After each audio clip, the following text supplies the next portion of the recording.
ngasi chawkal haine riba matam asida mioi kanglup khradi thainigi oiba mongda adum hingduna leiri electricity amadi gas amu fok sizinadriva thainigi oiba mongda singna mai hogulaga sizinava ngasi su leiri aduga makoi gi dress asi sagi maun natraga pambi gi manana oi makoi si hojiki advanced society si lei haibadi khangi dubu makoi gi thainigi chanabi aduda adum hingba pamjaba mioi ngaktani aduga makoi gi lefam aduda atopa mioi singna changluba matamda halaga chathokiba folk fanam yaukravani mioi kanglup sing asigi marakta mi halaga mi gi sadong adu machinjak oina chabasu yauri aduna ngasigi videos da prithivida lei hyba sukta thajaroidwba mioi kanglup ahumgi maramda khangminase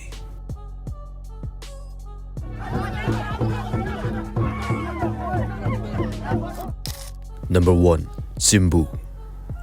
Chimbu natraga kumal haina khangnaba mioi kanglup asi Papua New Guinea hariba country asida leiba mioi kanglup amani masida tongan ba tribe makal kya su yauri makoi si country asigi khwaidagi wangba mountain Mount Wilhelm hariba asigi makhawaida leivani tribe sing asigi apunba mi masing asi lak aniga lising yang khaimuk oi haina phongdukli Simbu tribe ki mioi sing asi atopam from the seasonary ba hojigi technology sing asidagi yamna lapna lei adubu atopam from gi mioi singadi adum wari watai shanaraga hingmine adubu tribe sing asigi marakta makoi khara di mi atai gi wari watai shanada vida thaina gi primitive lifestyle aduda adum hinglaga leiri masi makoi gi pamjavani duna kanana su thingluba ngamde Simbu tribe asigi maru oiba hingbagi lambi asi lau singuba sa tanba amadi animal husbandry asina oi tribes amana sweet potatoes amadi coffee thai aduga yen amadi sagol gumbasu loi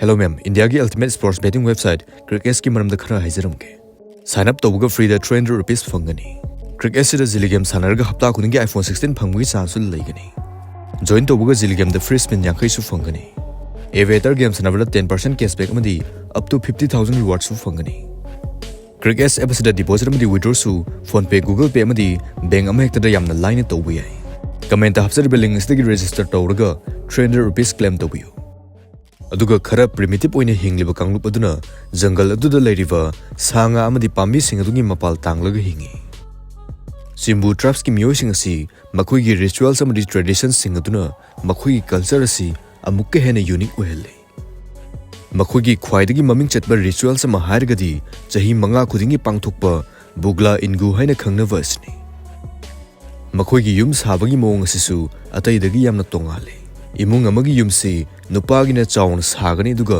madugi manakta nupadugi nupi sing amadi angang singi leifam oinaba yum macha amaga sagani yum asi tongana saribagi maramasi tribe asigi chatnavida nupa amana nupi ani natraga ahumuk lole duna tongana saraga thamlivani adubu matamgi matung ina hojikti nupa amana nupi amadagi hena thidre amadi yumsu punna leminaba horakle nupa singsina magi yum sing adugi leader oigani aduga tribe asi hojikti atopa mioi singasu wari watai sanaduna punle amadi mafam adugi local authority singi rules su inba honaragle mafam asida mioi kya su tourist oina chanaba horakle amadi tourism su nongmnonggi chawkhalakle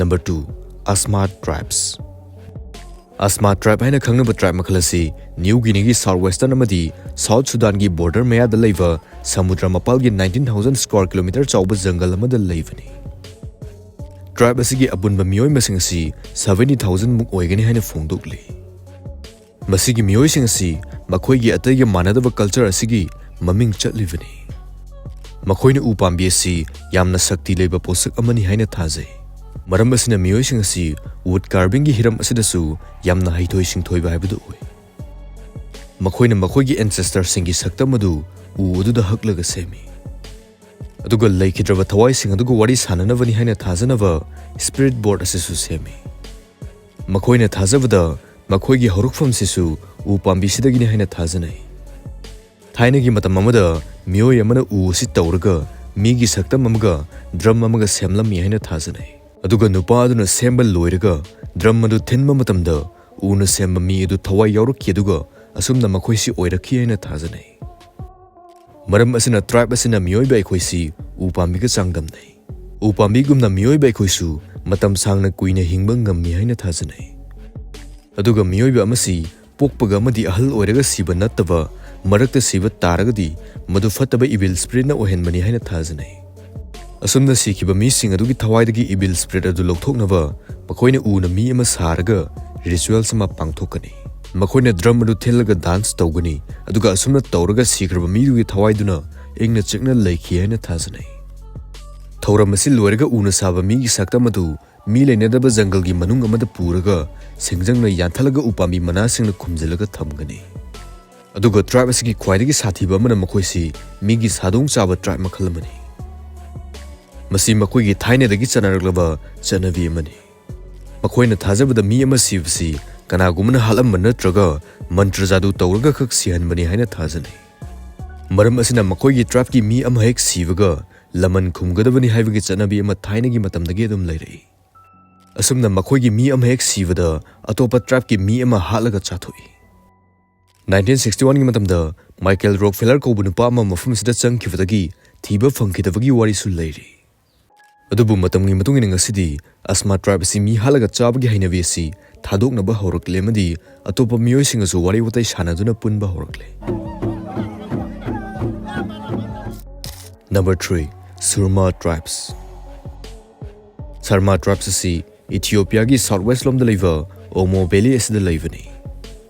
Surma tribe asida kanglup manga lei Suri, Mursi, Chai, Timaga amadi Bale. Adubu makoisi amaga chanabi amadi hingbagi moongdi loinamak manai.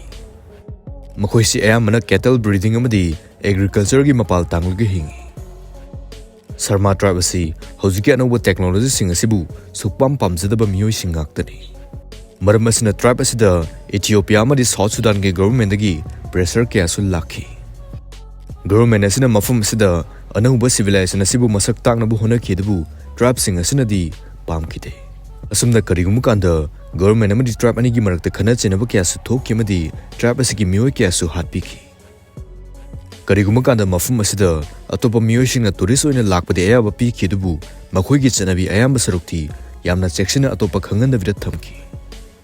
Tribe sing asigi mi asi masada painting makhal kya yeksile aduga decoration kya su tawi. Aduga tribe asigi nupi asigi naton amadi nakongda ring kya su hapi. Aduga makhoigi machinda liplet haina khangnaba clay dix amasu hapnai. Masina makhoisi prithivigi mi singi marakta yamna top masak ama ohelle. Aduga machinda dix hapagi mong sisu yamna angakpa amani. Nupi asi piklingai matamda yakhagi yani si lokthokani duga makha thangba chinban asida makhul ama hutkani. Aduga maduda dix asi machadagi happa horaklaga matamgi matungina sumsum chawthorakani. Aduga tribe asigi sanavida nupi amasi machinda hapli dix asina chawrikai nupi si fajawa heli haina thajanai. Aduga liplet asi chawrikai luhongmu matamda nupi du lawdoriba nupa asina nupi dugi mapada sanga fnayam khudol tamgani haina phongdokli. Sin asi hulaga liplet hapaibasi aikhoidi kaisu hainaroi adubu tribe asidadi masina fajawa heli haina khanaribani. Aduga hujikangi makeup tawnariba asumna tribe asina makhoigi haksangda tongan makhalgi painting kya masana yeksagani aduga masa mathanda decorate tawsai.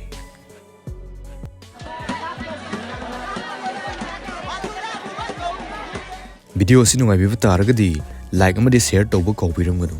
Aduga part 2 semaningba taragasu comment da soidanamaki haibiram.